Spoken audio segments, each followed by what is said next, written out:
Please get your textbook and open to page 277 for this lesson so you can follow along. Pause the video if you need to go grab it. We're going to be talking about right triangle trigonometry, and I believe that we have worked with these three trig functions before: the sine, the cosine, and the tangent. The sine is the ratio of the opposite side over the hypotenuse. The cosine is the adjacent over the hypotenuse, and the tangent is the opposite over adjacent. What are we talking about? If we were in a right triangle, and if this were the angle that we were using, this would be the side adjacent, or the adjacent side. The hypotenuse is always the side that's opposite from the right angle. These are called the legs of the right triangle. So of these two legs, one is the opposite and one is adjacent. So if this were a theta, adjacent means right next to, so this would be the adjacent side, this is the opposite side. If this were the theta in question, then this would be the opposite side and this would be the adjacent side. So the opposite and the adjacent sides can switch depending on which acute angle we are looking at, but the hypotenuse is always the hypotenuse. It's always opposite the right angle. So these three trig functions you need to memorize if you haven't already. And if you remember the acronym, I guess you call it, a mnemonic device, SOH, S-O-H, K-C-A-H, TOA. Tangent is the opposite over the adjacent. So K, TOA. Now we're going to introduce three additional trig functions. These are reciprocal functions. So this CSC stands for cosecant. They're actually listed right here. The reciprocal, or the flip of cosine, is secant. So if cosine is adjacent over hypotenuse, secant is hypotenuse over adjacent. And tangent goes with cotangent.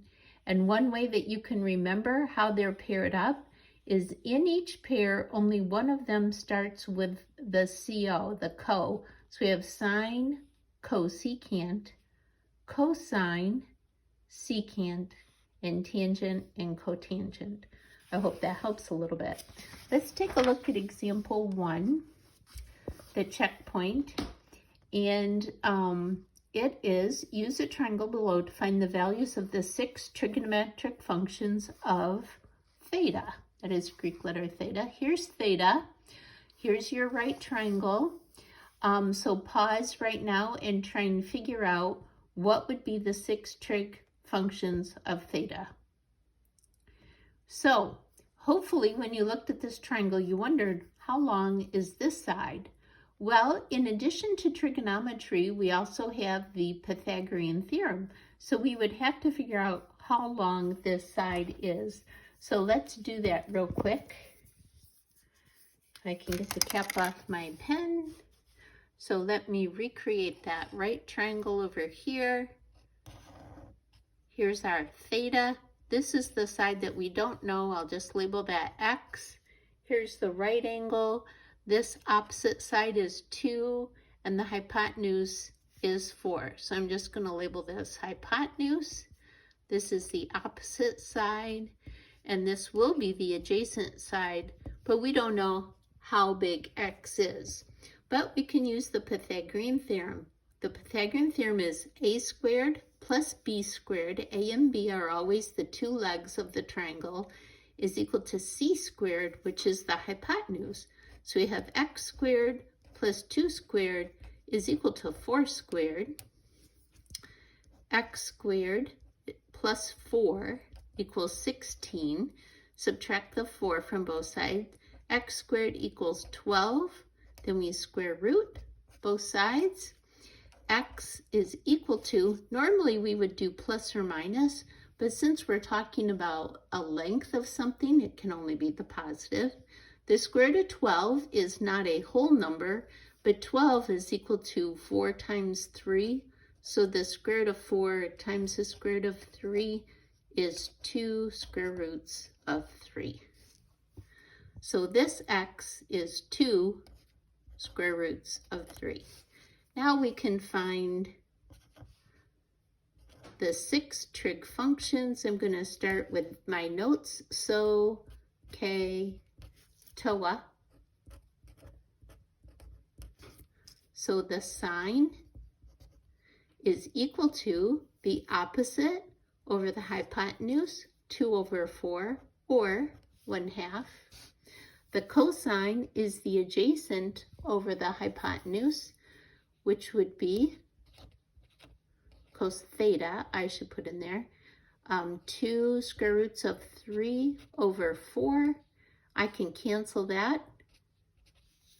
So the cos of theta is equal to square root of 3 over 2. And we should do that. We should simplify if we can. And the tangent of theta, tangent is opposite over adjacent, 2 over 2 root 3, 2 over 2 root 3.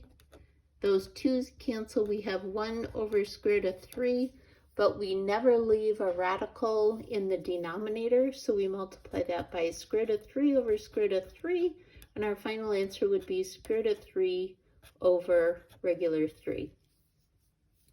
So we have 3 of the 6 trig functions, and now we want to find the reciprocal functions. So with sine goes with cosecant. Cosecant of theta, instead of opposite over hypotenuse, it's the flip of that, the reciprocal. So that would be 2 over 1, or just 2. Cosine theta pairs up with secant. So if I'm going to flip this, I would get 2 over square root of 3. We have to rationalize this denominator. And our final answer would be 2 root 3 over 3. And then the reciprocal function of tangent would be cotangent. That's abbreviated COT. Some books you'll see CTN for cotangent theta. And now what I'm going to do is I'm going to say, which one of these do I want to flip? I don't want to flip this one because the square root would be in the bottom. How about if we flip at this stage right here, and we would just get the square root of 3. I will come back and make another video about a couple more examples.